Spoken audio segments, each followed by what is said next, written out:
Here we have it, our 3D print of Bulbasaur using PLA plastic. You can see the grooves, which we're going to try to fill later on.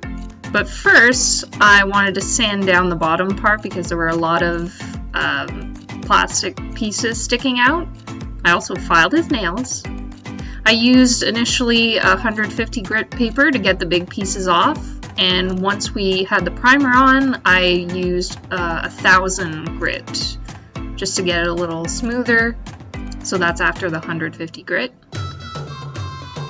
Next, we used some auto primer filler outside because it was really strong. We really had to watch for wind because that all went in my face. Next, put him to dry in a safe space.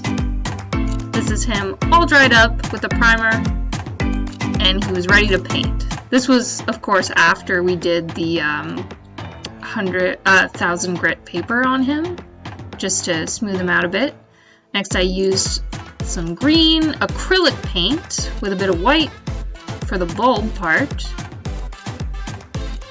Then I added some green and white to the blue just to do the body. I felt in the reference pictures his body looked a little more green. I think the color was pretty close. I only had to do one coat.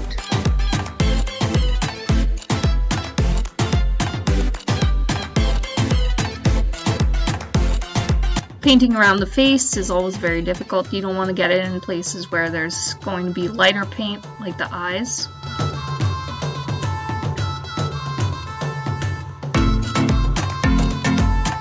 Pretty smooth.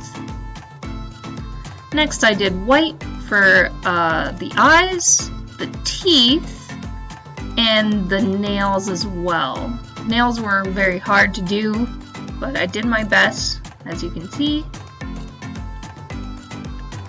Next, I did pink for the tongue and inside of the mouth, and then I tried to do red for the eyes. I nearly did the pupil black, and then I realized it was actually white. The color's pretty accurate here, based on the reference photo. For his spots on the body, I tried to do just a darker version of what I had for the body. And this really took the longest because of precision needed. I used a very fine brush.